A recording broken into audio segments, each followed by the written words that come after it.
Give me a little intro there, Gomer. There's no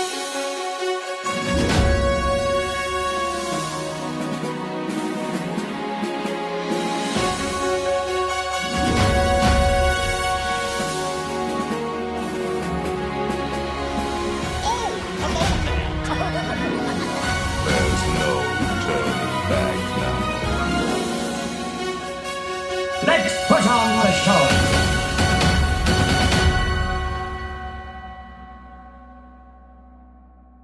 You're listening to episode number 65 of the Station 71 podcast. My name is Mario, and this week I'm joined by my co-hosts, Beth, Brian, and Kirsten.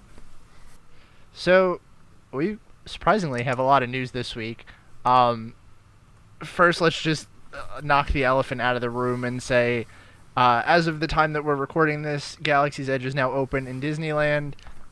Good luck to all the cast members out there and anyone that is trying to get in on their reservation. I have seen a lot of crazy crowds this weekend so far, and I'm excited for anyone that gets to experience Galaxy's Edge now before we get our version over here. for sure. Did y'all hear anything about them doing a pass holder preview or anything? I don't think so. Because I didn't, and that kind of scares me about ours. Well, last night they did a media preview for Disneyland's, and then today it's just open to the public, so I don't think they got any kind of preview over there. But there's so many more pass holders there, I feel like, that maybe it's not really as realistic as it would be for Disney World. I don't know. That's my hopeful take. Well, yeah, fingers crossed they'll do a pass holder preview here. Because I don't even get in. I know, because I don't see myself going for quite some time if I don't get in on a preview. Same. Apparently, the thing that's taking the longest wait time over there is the cantina. So, if you're planning on doing that, that may be a thing that you really want to wait on. So, let's dive into some Walt Disney World news while we're over on this side of the country. So first thing up on our list is that Disney plans to reveal more details about the future of Epcot at this year's D23. I guess we should probably address the elephant in the room with this one too. There was a rumor that went online yesterday, as of recording this, about them potentially closing the Land and the Sea Pavilion. Apparently Disney has squashed that rumor for the time being. Thankfully. But they did say that they are going to be announcing some more details about Epcot's future in the next coming months when D23 rolls around. So that's super exciting. This park always needs more love. Hear, hear. Next up, we have Havana Nights at the Edison are coming up from May 15th to October. Wow. All right, I guess this article's a little dated now. So May 15th to October 16th, 2019, beginning at 7:30 p.m. Every other Wednesday, there will be what is going to be called Havana Nights at the Edison. It's going to include music, complimentary salsa lessons, and just a whole bunch of specialty cocktails and stuff to just really bring a special event to the Edison. This is kind of exciting. Not something I can see myself going to, but I like when they do things like this. Yeah, this is pretty interesting. Now, Beth, you said you've been to the Edison, right? Yes. I don't know, this doesn't seem like it's necessarily going to fit in with the theming there. Yeah, Correct. that doesn't really make sense to me. It's like steampunk, right? Yeah. Yeah. I mean, but I'm also biased because I just don't really like Latin music, so... I just feel like it's going to be really out of place, but I don't know. Maybe they'll find a way to make it work. What kind of music would be the right kind of music for the Edison? I don't That's really a know. good question. I don't know what kind of music goes with steampunk. Like, I don't know, like big band oldies or something? I don't know. Yeah. Like Frank Sinatra style stuff. That I don't know. That's like the only music I could potentially see really kind of working there. But I actually went on my trip this past weekend, and I can't remember what song was playing, but it was definitely a song that's come out within like the past 10 years or so, like a popular song, and there's a bunch of people like dancing to it, and it looked kind of out of place, but if you're having a good time, whatever, I guess. That's all that matters. Next up on our list of things to talk about is that the Tron coaster is making some progress at Magic Kingdom. Looks like they've laid out a lot of the track for this so far. Yeah, it's definitely interesting. I'm also kind of surprised that they built the track first, and then I guess are building the majority of the show building around it. They normally like to do that the other way around so that you don't see what's going on with it. Yeah, and it looks like the whole track that they've built so far is just the indoor portion, because there's a part that goes outside, according to this picture, but like they laid down the concrete, they built the track on that, and then they're going to go around on the outside. Yeah, I I'm guess, sure people that know about construction know a lot better than I do. That just seems kind of backwards to me, but oh well. I heard, I don't know if this was a rumor or if this is actually like factual, so take this with a grain of salt, but I heard they had issues with the way that the Ellen's Energy Adventure building was built and accommodating that to the Guardians coaster, so maybe they're just trying to get past that and just go all out and build it first. I don't know. Maybe. So most of it is going to be inside? Yep. Can we complain again about how they started back Tomorrowland Speedway and didn't change it? Oh my god, I was so upset. I thought I was going to finally have a trip where I didn't have to smell the gasoline, but it was up and running that last weekend. Wait, it was down for that entire time and you weren't there while it was down? Correct. It was definitely running. And I was very mad. Oh my gosh, I'm so sorry. I wanted one day at Magic Kingdom where I didn't have to smell it. It's too much to ask, I guess.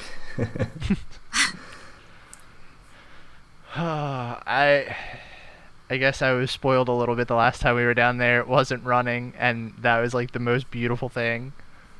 Bet. I wouldn't know. So, next news story we've got is that Bo Peep is going to be coming as a meetable character to the Disney parks. Looks like coming up to promote the new Toy Story movie that's coming out. Bo Peep is going to be meeting in Hollywood Studios in her movie attire. As well as your nightmares. Yeah, not a fan. She looks like... Who is it that they do half faces on sometimes? Is it Smee and like Captain Hook in the show? Oh, yeah. And isn't Maleficent like that in one of the shows too? I don't know about Maleficent. I know that like the Incredibles kind of have that, where they have the like the big plasticky heads, and then the rest of them. Yeah, is, but like, there's some where they do a person. half face. Yeah. God, is it Maleficent or maybe it's the witch? I don't know. It's something about the chin. There's a chin something. Anyway, I don't like it. It's creepy. I'm glad Eli's too young to see Toy Story 4. Really? Are you not excited for the movie or just this whole movie? I'm excited for the movie, but one thing that having a kid really changes is the amount of movies you get to see, so we have to pick and choose. And if we have to choose one this summer, it's going to be Lion King. So we haven't seen Aladdin. Don't know if we'll get to see it in theaters. Same with Toy Story, but we're going to see The Lion King. Has anyone seen Dumbo? I haven't seen it yet. It's going to make me cry.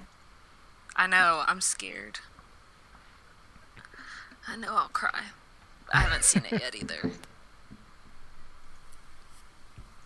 But speaking of movies, as we're flying through the news this week, Pixar released their first teaser trailer for their newest film, Onward, Should be coming in 2020. Looks cute. I mean, I'm not a huge fan of the character design, but the concept looks really cute. they look like trolls. They look like DreamWorks characters, and I don't like it. Yeah, they look like the characters from the Trolls movie. Yeah. That's. I don't know. I mean, the concept is cute. I'm happy that they're doing something that's not just a remake. Yes. Yeah, I am excited about an original story, for sure. But I guess we will see how that one. I don't like Chris that Pratt. one goes. Really? Chris Really? Pratt. I think you're in a very vast minority there. Well, everything I've read about him says that in real life he's kind of a. Oh, sorry, you can bleep that. A jerk. Yeah, he's kind of a jerk there. Anyway, that's everything that I've just seen about him. Aw, I don't like imagining that.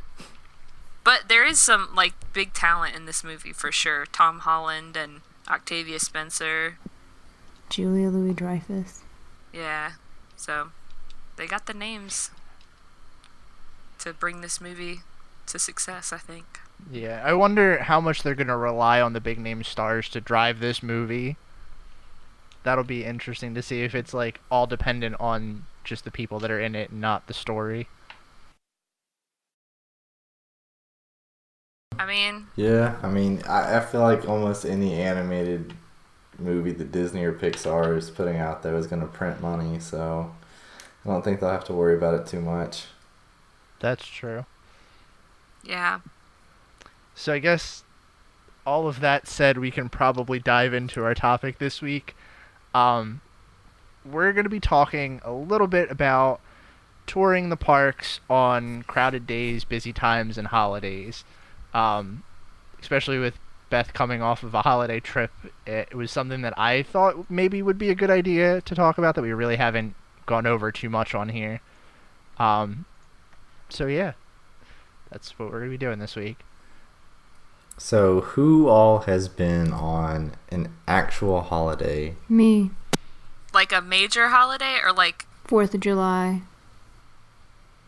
are we That's counting definitely like major.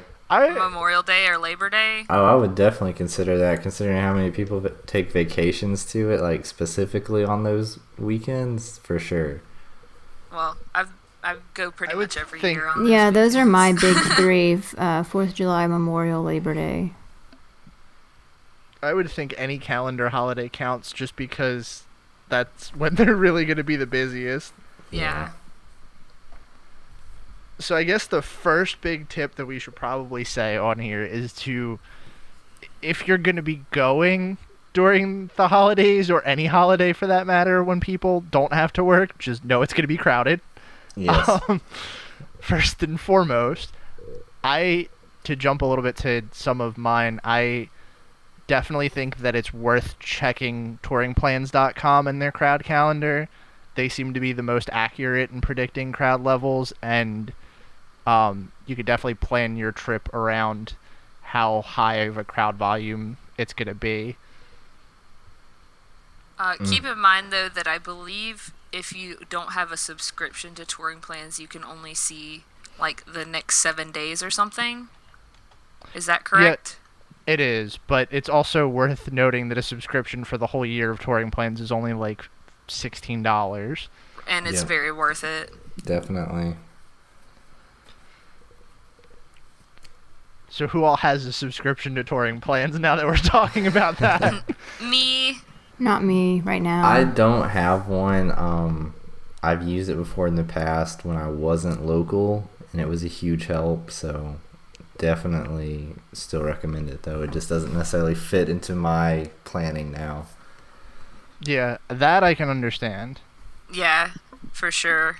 I really like touring plans. Like, I would say the crowd calendar is probably the main reason that I keep my subscription, but it's also really nice to obviously plan out your days, and, you know, they'll put it in order that tries to save you the most time. But I think a cool thing that a lot of people, I never really hear people talking about, is that it has like all of the Disney World resorts, it has like a view from that room, like a map of each resort, and you can literally go through and click, like, if you want a certain view, you can see which rooms have that view, and you tell them, hey, I want this room, and they'll fax in a request for you. Oh, wow. I didn't know they did that. Yeah, and I did it when I stayed at Riverside, and I got literally the exact room that I requested.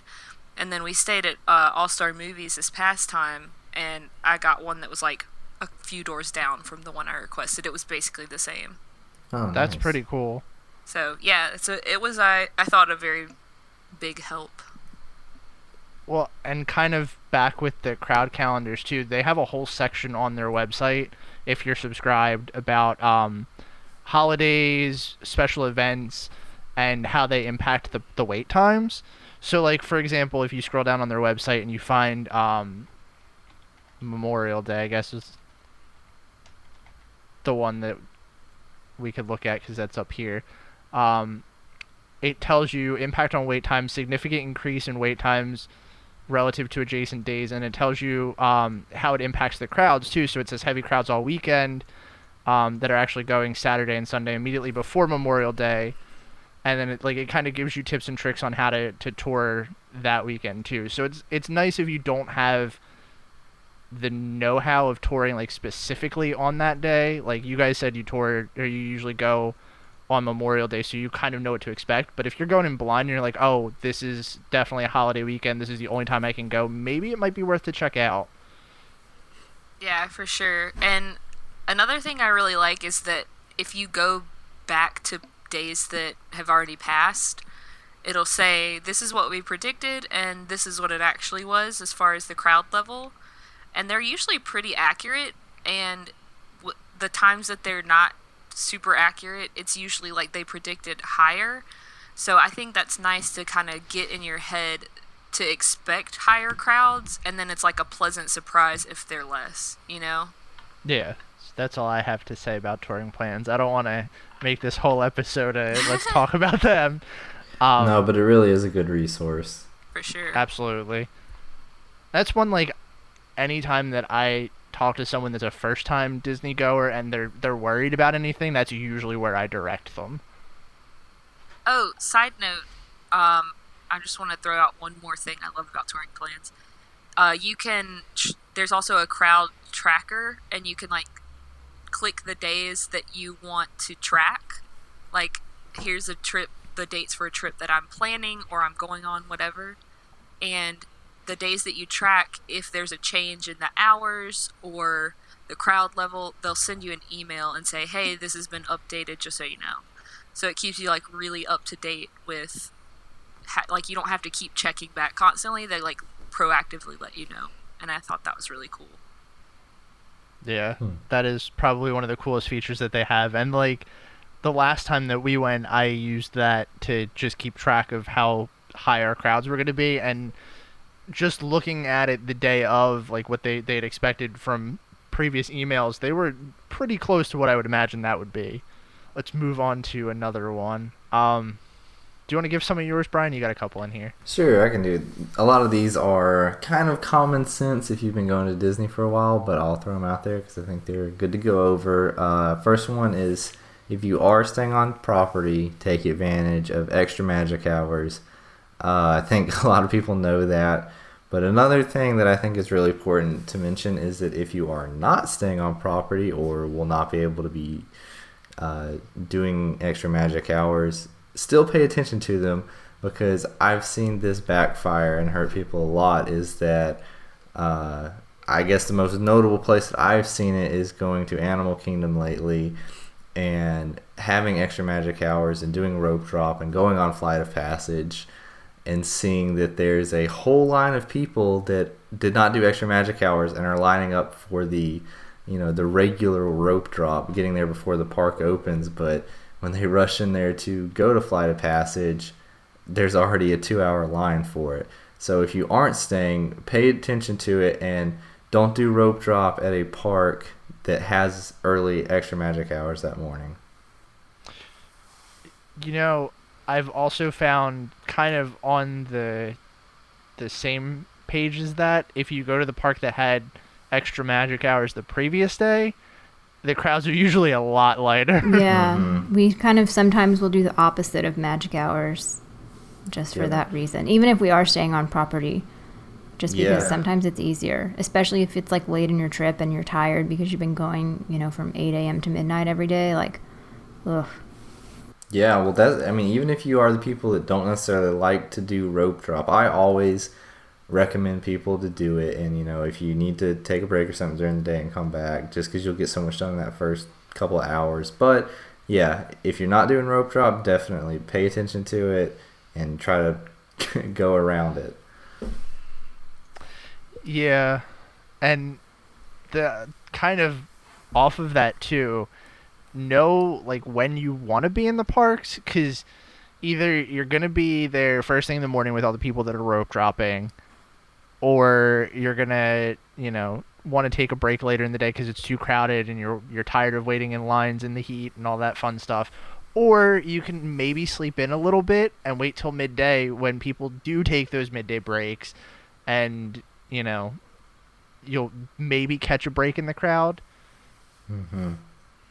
And I would say that one kind of rolls into my next point. I know not everybody will necessarily agree with this, but I always try to tell people when you plan to be flexible with your schedule, and I think that's immensely more important if you're going on a holiday weekend, because things just are not going to go to plan. And if you're the type of person that has a spreadsheet that's mapped out within like 15-minute increments, then you need to just get rid of it, because I promise you it is not going to work on a holiday weekend. You got to know the big things that you want to do that day. Try your best to get them done, but you need to be flexible to work in what time makes the most sense based on the crowd, and constantly check the MDE app and make sure that you're not about to jump into a 3-hour line just because this was when you had planned it out months ago. Be flexible, see when it works the best, check the app, and when those times drop down for certain rides, go jump on them. Yeah, that I'm usually a spreadsheet person, like, definitely. And this is that's my biggest advice for going during a busy time, is just I try to just not have expectations. I have maybe one or two things that I really want to try to get done, but it's a slow trip where you people watch and you go see shows and like just stay out of the heat and just enjoy the atmosphere, because it's not worth it. Especially what I remember seeing whenever I was working there, and it seems like it's worse in the summer because people get crazy when it's hot, is like families, with young kids, and like they're just dragging their kids around, and their kids are crying, and the parents are yelling at their kids and yelling at each other because they spent so much money to be there and they want to get their money's worth, and it's just not worth it. Like, your kid is gonna have a lot more fun if they don't do every single thing, and like they go home having rested and had a good time, but they're gonna remember forever if you're like standing in the middle of Main Street screaming at them because they're tired. Like, just go with the flow. Not only are they going to remember, everyone around you is also. Yes, like that's why I didn't want to go there on our honeymoon, because I was like, you just see all these families and you think, oh my God, that's gonna be us in 5 years. What have we done? Like, no, thank you. I think that checking your expectations is like a really important thing. Like, knowing, okay, you have your 3 fast passes and your ADRs that you can book. My advice is to always just expect that you're going to get to those and nothing else. Yep. Like, definitely a good point. And even if you do it that way, like, you do get on a ride that you really wanted to ride, it's a nice little like added bonus because you really weren't planning for that. Those things that you can reserve are the only guarantees on a really busy day. Oh, and so I was telling my boss today that I was recording this tonight, and they went last year. They used to live in LA, so they went to Disneyland a lot, but this was their first time to Disney World. And the dad is very go with the flow, very chill. And so he waited with the kids in line for Flight of Passage, which when she told me that, I was like, oh my God, and they waited for like 3.5 hours or whatever. But she said what they did was her oldest son, her husband pulled up Avatar on his phone and he watched the whole movie in line. And I was like, that is a genius idea. If you have like an external battery pack where you can recharge your phone, like, I mean, who wouldn't want to watch a Star Wars movie while they're waiting in line to ride a new Star Wars ride? So people are probably going to be able to watch the whole saga. Yeah. If you want to make the best of a bad situation, take a big external charger and just watch a movie while you're waiting for something. I mean, I thought it was kind of brilliant. No, that is a good, and honestly, it's good to talk about those kind of things because at the end of the day, we're going to give tips, but you're going to have to wait in line. Like, as much as you try to avoid it, if you want to do certain things, you are going to be waiting in line. So good things to do during the line. Watch a movie like that if you have the abilities. I see it a lot, and I've done it before. It's like playing, what is that, the Heads Up game or whatever it is. I see that a lot. That's a great one to do. Just like, yeah, I mean, honestly, make the best of it. Yeah, think about it like all the kind of games that you normally play, like in the car or something. Yeah, you can do those in line, so try to include those. Try to guess where people are from based on their accents. And This also is like... just, like, especially with Flight of Passage, there's so much to look at in that queue. Like, just take some time to observe the details and stuff. This is the one reason that I'm really, like, I hate that Disney kind of ruined the Play app. Because, like, this is the perfect thing that they should have in their parks. Like, how many people in line are playing games on their phone, are, watching movies? Like, Yeah, they're just not playing your games, Disney. right. On the And they Play have an app for it. Yeah. That still kills me just because of how much potential it had and just it really does. fell on its. Like, the thing that killed me was that it was like the big thing that they were pushing at the beginning was like, oh, there's Disney trivia while you wait in line. I'm like, oh, that's cool. I love Disney trivia. And it was like 20 questions that they just played on a loop over and over again. I was like, you have such a cool history. Why do you not have more trivia questions than this? You want to hear something really sad about that? The Magical Express actually has more trivia and harder trivia than the Play Parks app does. God. Just put it on the same loop. It's that simple. Somebody just needs to make a third-party app called, like, Rumors We Hear from Disney Bus Drivers. And, like, Oh my god. I mean, that would be an amazing way to learn some fake trivia. I think I kind of touched on this before, but, like, don't be afraid to take breaks. Midday That's breaks. critical. Right. Yes. They're the best thing. Again, especially when you have a child. Like, nobody is going to have fun if your kid's miserable, Right. including all the people around you. And even if you're not willing to, like, physically leave the park and go back to your hotel and take a break there, you don't want to, like, be gone for that long, just take some time in, like, a shady spot, drink some water, Go stay take a hydrated. nap in the Hall of Presidents. Right? Personally, what I like to do is, I've mentioned this before, but I'll say it again. The Contemporary has, like, their big convention center part. If you go into the lobby and sort of walk to the right, and if there's not a convention going on, it's seriously just a bunch of empty hallways with benches. I've taken, like, an hour-long nap on a bench in the Contemporary before.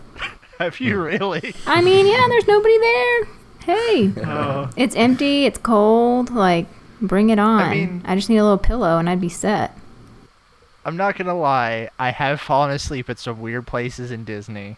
So I can't blame you for that one. I mean, I'll intentionally go there now because it's like quiet, And anybody who sees you is either somebody who works there and they think you're weird and it doesn't matter, or it's somebody who's staying there and they're like, dang, that's a pretty good idea. Why didn't I think of that?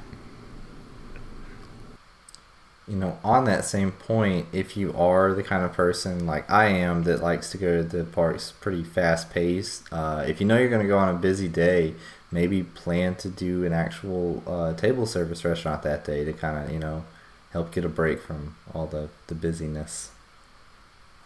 If you can pull an ADR for it, I should say. Yeah. Well, kind of to that, too, if you can't get your ADRs or your fast passes at the window, just keep checking, because I've had a lot of luck with that, and there's people that drop reservations, that cancel trips, and those things open back up. So just going into the app and, checking if you think, I absolutely have to eat here, or I absolutely have to do this ride, and that those are going to be the only things that you can really do, it's worth doing. I've had luck checking it day of, too. Mm-hmm. Also, another shout out to touring plans.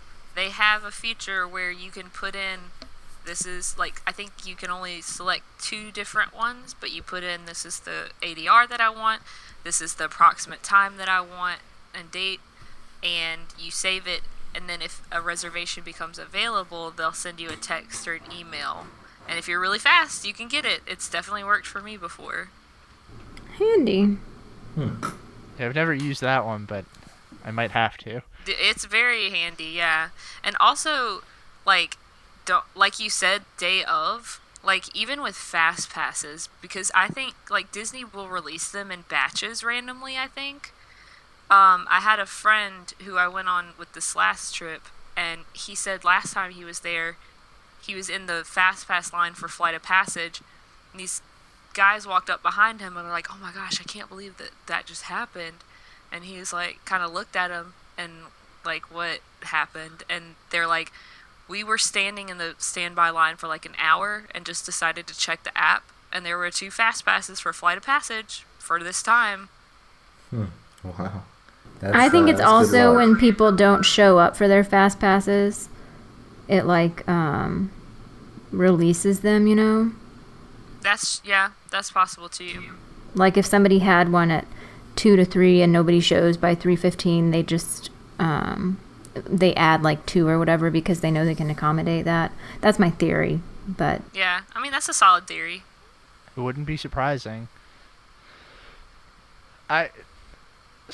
I don't know if I told this story on here, but the last trip that we went on, we had some friends that were going to join us for our dinner reservation at Homecoming, and I called the night before because we had initially booked it for 2 people, and when I called, they were like, "Oh, we actually don't get our reservations until day of," so maybe if you can't snag an ADR or anything, calling the restaurant or going to the restaurant when they first open and seeing what they have available is also an option. Also, it's easier to plan for more people and then call to or edit the reservation to reduce it than it is to add people. So if you think that there may be people coming with you, then just book the reservation for it. And if they don't end up coming, you can either change it when you know that they're not coming, or when you go to check in, just say, "Hey, these people couldn't come." And you're not going to get penalized for it because you still showed up. Yeah. But try not to leave it to the last minute so you're not taking your reservations away from someone else. Also. Right. I swear the lady that took my phone call at Homecoming hated us because we called to change it from 2 to 4, and then 4 to 2, and then back up to 2 to 4, and then back down to 2. Come on, I called 4 times, and she was like, "Are you sure this is right?" Causing She's gonna problems. block your number. Yeah, I'm probably never allowed back there again. Oh. But I'm gonna steal one from your list here, Brian, kind of. You don't specifically have this on here, but something you had on here reminded me. If you're going around a holiday and there's special ticketed events, maybe that's a good time to pull the trigger on going to something like that, because they'll limit the capacity of the park and it's going to be significantly less crowded than the daytime crew. That's a good one. Yep. So look out for obviously Very Merry and Not So Scary. Any other ones on that list? I think that's really it. Yeah. But sometimes they do the early morning, the extra magic, whatever they're called now, the late night ones. You mean Yeah. we want to make people pay for magic hours, but we know people That's will the get one. mad. Okay. A couple more that I had in here. If you are going and maybe you're the type of person that really doesn't care that much about parades or fireworks or other shows like that, if you would prefer to go on some of the e-ticket attractions, those are generally a better time to go because those things do draw a crowd and it should pull people away, especially fireworks at night. That's generally a good time to go on more crowded attractions. And I think I talked about this when we were talking about nighttime entertainment, but with the way that Happily Ever After is set up now, it pulls so much of the crowd to the front of the parks. This is the perfect time to get on like Peter Pan's Flight. It's a small world, stuff that's in the back of the park that's not going to be necessarily a good vantage point to see the shows. Mm-hmm. You know what didn't have that problem? Wishes. Yeah.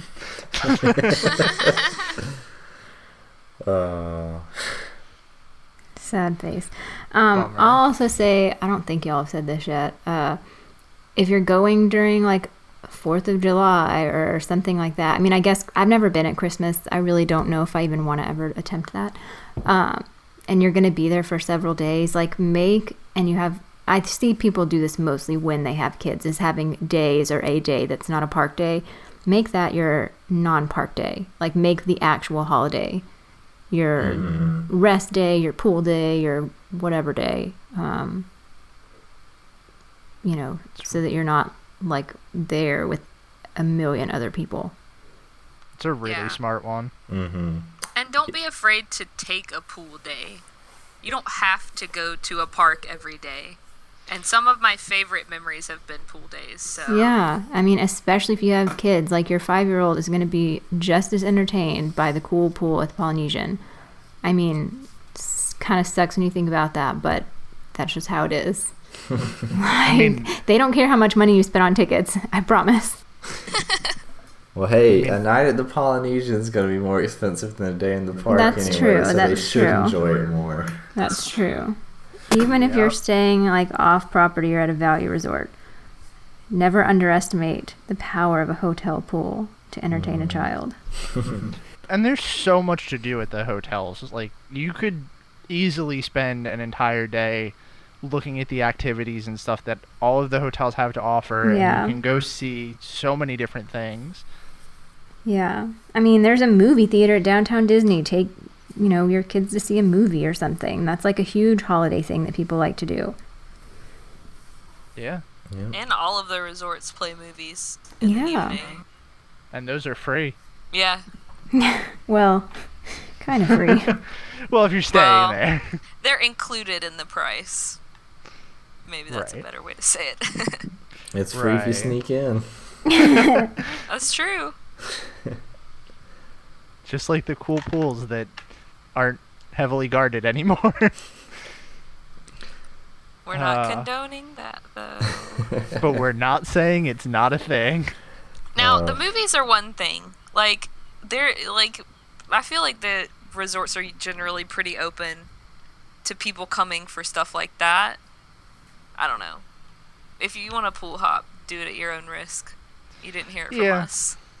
Well, I mean, the difference in pool hopping and, like, going to see a movie is, like, you're actually going somewhere where you're really not supposed to be if you're not staying there.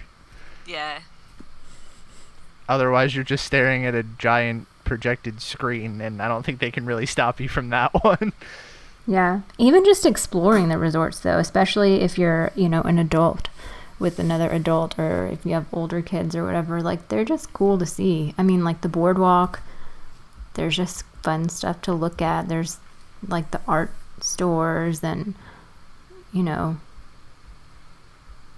And there's cool lounges to hang out at and places to get snacks and stuff. Like, you could easily the do pool a visit bars are there. open until midnight.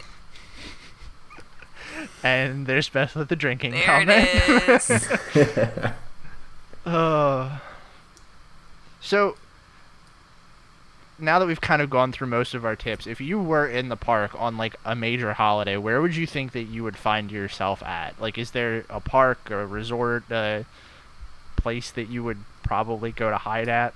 Ooh, yes, I kind of have a one to sneak in here.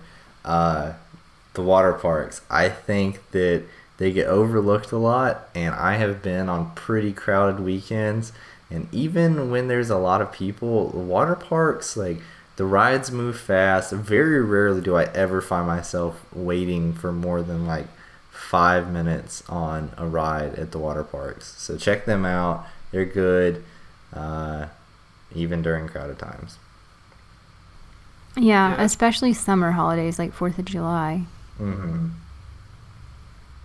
Yeah, that's a great way to beat the heat too if it's hot. Yeah, crowded. and do they still do the special 4th of July fireworks? They do, right? I think so. I would say I've seen those, and it is pretty cool. Like, it was very crowded and hot when I did that, but I would say it's worth it to do it once, to wait and suffer through the crowds to see the 360 fireworks. It was pretty fun. I mean, it's not like fancy and the projector and whatever, all the stuff that they do now. But it was cool to just like turn, like just keep looking back and forth and all around and see fireworks like going off everywhere around you. It was fun. I think it was worth it to be in the park for that, at least once. You know why you like that so much, Kirsten? Why? Because we found out that it's a variation of wishes. Well, makes sense. I mean, I have good taste. What can I say? I think if I was in the parks on like a major holiday, I probably would find myself, like we said, resort hopping. I think that would be where I would end up at. I don't think I would even venture into the parks personally. Yeah.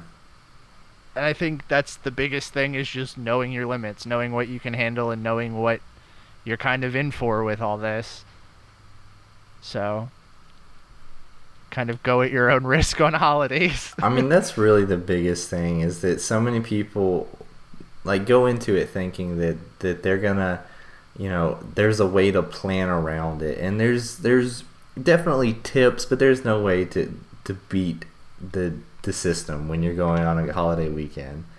So just realize that, understand what you're going to be going into, understand that you're still going to have a good time if you plan accordingly, but don't expect to do as much as you would be able to do if you went during a slower part of the year. Mm-hmm. Yeah. Also, wear sunscreen, even when it's cold. You should wear sunscreen every day. This is true. Well, if Every you are day of outside, your life. No, why? even when you're inside, especially if you're just driving in your car. You don't get a sunburn when you're in your car. Yeah, you do. No. Yes, you do. Have you seen that picture of the truck driver? I have seen that picture. That's Yeah, pretty you good. do. Was his window down? No, he was a truck driver, and you can see the left side of his face is like so much more aged, because that's the side that, you know, always had the sun on it. Yes, you definitely get a I don't sunburn like in your that. car. I wear sunscreen literally every day of my life, but my mother-in-law died of skin cancer, so sunscreen's important, people. And last day of May is Melanoma Awareness Month. So, do you want melanoma? No, you don't. Wear sunscreen, especially in Disney World. And a hat. Yeah, but not an ugly hat. Not an ugly hat, no. I found myself, like, I brought a couple hats, but I was like, oh, this hat doesn't match with what I'm wearing, so I'm just gonna not wear a hat. And then I was immediately regretting it. I was like, I don't care if you gave me a neon orange trucker hat right now, I would wear it. Like, that's how bad I wanted a hat. So wear a hat even when you don't think you want to. Yeah, all good tips. Is there anything you guys want to throw in there last minute? I mean, we're just over 45 minutes now. If there's anything you want to throw in. So, which park do you think is the best one to find a spot to escape the crowds? Or escape the heat, sun, whatever. I think Animal Kingdom, I think there's a lot of trails and it's easy to kind of, you know, get lost. there's not really as many indoor places. So if it's like a sweltering day, but if you just kind of need shade to cool off, I think Animal Kingdom is a decent place because there's just all the trails and around the Tree of Life, etc. That's the one park where I, even still, sometimes I'm like, wait, am I going the right way? Whereas the others, I know like the back of my hand. Right. Indoors, I would say probably Epcot, because there's the World Showcase, there's like so many little stores, but even just the land, that's like a really big place that you can just sit in. Or the Seas, like there's a lot of room in there. Maybe not to sit, but at least to stand and cool off. I think that has the most indoor like area square footage. And it's also got a lot of the attractions that are major time sinks. So, like, if you do want to go into the Seas, you do have to ride Nemo, and that right there is a commitment. And you don't have to ride it. Yeah. You don't have definitely to go around it, because I do that very every rarely time ride I go it. in there. I go in the Seas almost every time, and I almost every time do not ride Nemo. All right, well, you don't have to ride it, but it's the easiest way to get into the Seas. I still don't wouldn't agree with that either. Really? Those are Just two going through very the wrong gift tips, shop. Mario. Every time I go up to the doors, like the exit doors, they never open for me, and it always takes me like a good 5 minutes when I could have just walked inside and waited in the shade. Have you considered the fact that you might be invisible? I mean, I was always under the assumption that the doors just didn't work from the outside, but maybe I'm wrong about that. Maybe it's like Toy Story and you just need to jump on them. See, you've got me curious now, because I guess maybe everyone's always just like been coming out. Yeah, now I'm wondering too. I'm pretty sure that they only open from the inside, because it says like caution on the outside, I think. I don't know. You'll have to go and find out for me. Yeah. But I'm kind of messed up about it right now. Like, have I just gotten lucky where people were walking out every time? I'm sure as soon as this goes up and someone hears it, they're going to tell us, because that's how these things work. Somebody just needs to pull a test track and run straight at the door and report back. Did it open or did it not? Speaking of Epcot, my favorite nap spot has to be the American Adventure, because like that is a time commitment. Am I going to get inside. kicked off the podcast if I say I've never done it? No, it's fine. Literally did it a couple trips ago because it had been years and years since I did it, and I was like, I don't really like. I want to remember what this is about, and I think if they took out all of those parts that are just like illustrations of like dead soldiers on a battlefield and like the sad song playing over it, that's like at least half of the show. Just take those parts out, leave the animatronics and that part.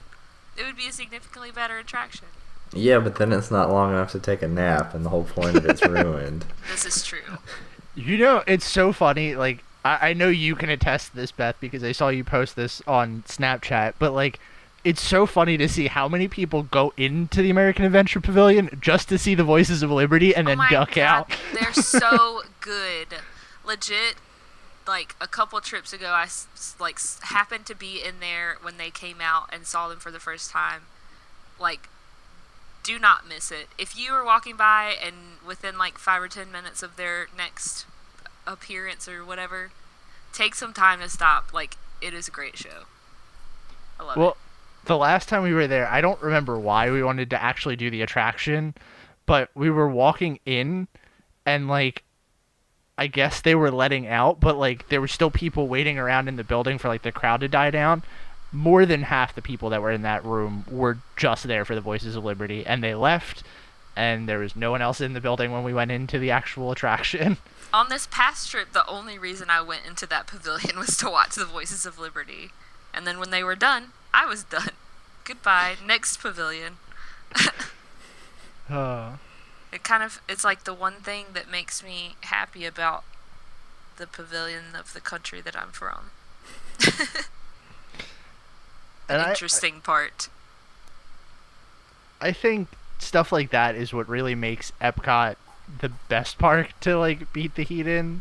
I mean, Kirsten's right. Animal Kingdom is probably a close second for me, The only problem I have with that is that park is always incredibly hot. So even if it's like crowded and not a normally hot day, I'm still gonna complain about the heat in there. But I don't know. That's where I always tend to find myself if I'm trying to like stay out of crowds. I think you're right. Cool. I think we could all agree that Hollywood Studios has got to be the worst. Yeah. I mean, Hollywood Studios in general is kind of the worst right now. This is true. Was Hollywood Studios ever really great for beating the heat? Like, I don't think it was ever No. crowded, but there was never like good shade. There or used to be a anything. giant hat that you could get shade under. Oh, no. R.I.P. Yeah, I mean, other than, I guess, like, Walt Disney Presents, like, what's Aw. inside? What's inside, like, that you can just go in and, like, not be a store? Oh, the Voyage of the Little Mermaid.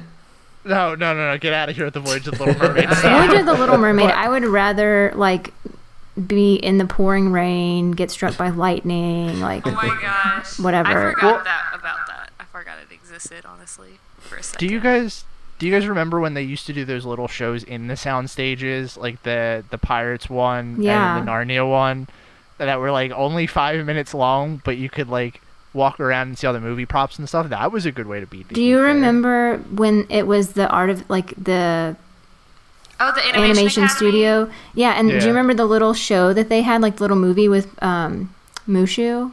Yes. Yeah, Cher was in that. Do y'all remember that? She popped Oh, up during boy. it. There it is. I'm serious. Because I saw it my first time and only time whenever I was on my program. I was like, oh my God, it's Cher. And then they took it away. But yeah, that was fun.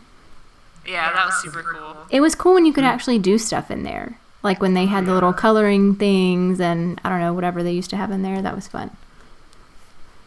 I miss Hollywood Studios. And even like the backlot tour, when you got through all the like the movie memorabilia and stuff, like that was a good cue to kind of wait out the heat in. Then I mean, you did get herded like cattle in that little area in the beginning, right where the line formed, but other than that, it was okay. You can still go to Muppet Vision, but they won't let you sit down when you're waiting, which really pisses me off. Wait, Oop, really? Beep. I've gotten in trouble for that multiple times. Yes. Wow. I In Did not that know giant that. room. Yes. Because, like, what's the point of going in there early unless you get to sit down on the ground for 5 minutes? But they always yell at me. I mean, I guess I can see that, but like No. I've been in there and there's been like no one in there. Exactly. And I'm a grown up. If there's a fire, I promise I can stand up and run. And I'll be faster because I've had a rest. Oh, that's good. So, I have to do this. Beth made a comment about drinking. Kirsten made a comment about Cher. I think that's pretty much everything, right? We can wrap this show There's up this been week. no Country Bears comment from I was Brian. about to say I didn't cover my part. So And that's a great attraction to wait out the heat as well. No. Boom. There it I'd is. rather have a heat stroke. I mean, we did that this last time, and if you get the right crowd, it is a pretty alright one to wait the heat out in. We got this crowd that didn't like really know what was going on, but like half participated. So like most of the people in there were like, what are we doing? But they were still clapping along and like trying to get into it. It was the best thing ever because everyone was uncomfortable. The best situation for a Country Bears would be if you go in and it immediately breaks, and so it's just silent, but they don't realize it, so you get to take like a 15-minute nap and then leave. Oh man. The question is, in that scenario, do the animatronics come out from behind the curtain still, No. or No. No. I I just said nap. I didn't say a imagining that 15-minute they're- nightmare. I like imagining that they're just standing there staring. You couldn't take a nap in that though. Oh boy. Then that's going to do it for us this week. Thanks for joining us again on another episode of the Station 71 podcast. If you like what you heard, be sure to subscribe to us on iTunes or wherever you get your podcasts from. If you want to be a part of the show, reach out to us on our website at www.station71podcast.com, where you can find links to all of our social media, our email address, and our brand new Google Voice line where you can leave us a voice message. Have anything you want to hear us talk about, we'd be happy to discuss that on the next episode. We hope you enjoyed your ride, and we'll see you real soon. Please stand clear of the doors. Por favor, manténganse alejado de las puertas.